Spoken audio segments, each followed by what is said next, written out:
بسم اللہ الرحمن الرحیم۔ السلام علیکم ورحمۃ اللہ وبرکاتہ۔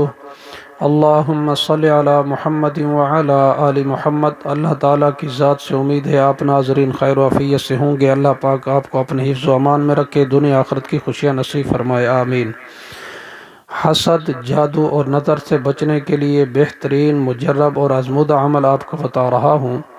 حسد کیا ہے؟ حسد یہ ہے کہ اللہ تعالیٰ کسی انسان کو دولت، جاہ، علم وغیرہ کوئی نعمت عطا کرے تو دوسرا انسان اس پر مغموم ہو اور اس کی نعمت کا زوال چاہے۔ کئی دفعہ حسد کی شدت میں انسان کہتا ہے کہ مجھے یہ نعمت ملے یا نہ ملے، مگر اس کو نہ ملے۔ حسد کرنا شیطانی عمل ہے اور حرام ہے۔ اگر انسان یہ چاہے کہ اس کو بھی ویسی نعمت حاصل ہو تو اس کی ممانعت نہیں ہے، اس کو رشک کہتے ہیں۔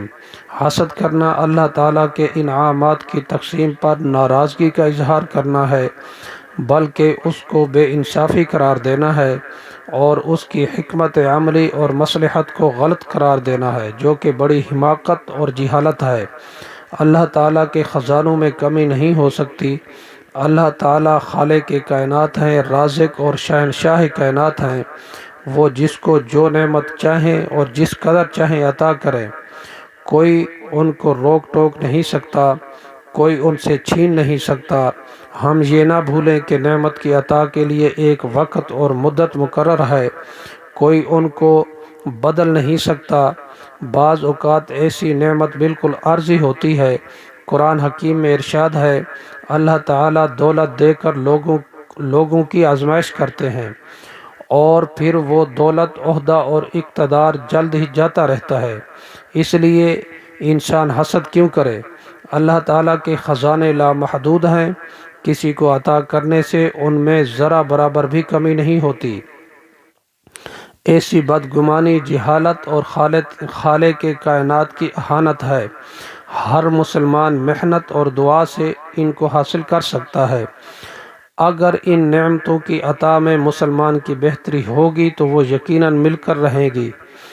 ہمارا ایمان ہے، اگر ہمیں قلم اور کاغذ دے دیا جائے تو ہم اپنی ایسی قسمت تحریر نہیں کر سکتے جیسی اللہ تعالیٰ نے بنائی ہے۔ حضرت عمر فاروق رضی اللہ تعالیٰ عنہ فرمایا کرتے تھے، مجھے یہ فکر نہیں کہ صبح امیر ہوں گا یا غریب، مجھے معلوم نہیں بہتری کس میں ہے، اس لیے ہمیں رنجیدہ ہونے کی ضرورت نہیں۔ حسد کرنے سے کچھ فائدہ نہیں ہوتا، کیونکہ انسان خود ہی مغموم ہوتا ہے اور محسود کا کچھ نہیں بگڑتا۔ حسد ایک آگ ہے جس میں حاسد خود ہی جلتا رہتا ہے، اس کو راحت اور سکون حاصل نہیں ہوتا۔ اگر حاسد اپنے دشمن کے خلاف پروپگنڈہ کرے، غیبت کرے اور تہمت لگائے اور اس کو زک پہنچانے کی منصوبہ بنائے، وہ ظالم ہے اور اپنی آخرت کو برباد کرتا ہے۔ سرکار دو جہاں صلی اللہ علیہ وآلہ وسلم نے ارشاد فرمایا، حسد نیکیوں کو اس طرح کھا جاتا ہے جس طرح آگ لکڑیوں کو۔ شیطان نے آدم علیہ السلام سے حسد کیا تو اس کو کچھ فائدہ نہ ہوا، بلکہ وہ خود ہی ملعون و مردود ہوا۔ اللہ تعالیٰ نے حابیل کا نذرانہ قبول کیا اور قابیل کا نذرانہ رد کیا۔ اس پر قابیل نے حابیل سے حسد کیا، حالانکہ اس کا کوئی قصور نہ تھا، اور حابیل کو قتل کر کے قابیل کرہ ارض پر اولین مجرم اور قاتل ٹھہرا۔ برادران یوسف نے حسد کیا تو وہ خود ہی مصائب میں مبتلا ہوئے، اور یوسف علیہ السلام کو کنویں میں ڈالنے کے باوجود ان کا کچھ نہ بگاڑ سکے۔ اللہ تعالیٰ نے یوسف علیہ السلام کو تخت شاہی دیا، مگر سرداروں نے محبوب خدا صلی اللہ علیہ وآلہ وسلم کو نبوت کا اعلیٰ ترین مرتبہ ملنے پر تکبر اور حسد کیا اور ضد کی وجہ سے ایمان نہ لائے، مگر دن رات آپ کی مخالفت کے باوجود آپ کا کچھ نہ بگاڑ سکے اور خود ہی ذلیل و خوار ہوئے۔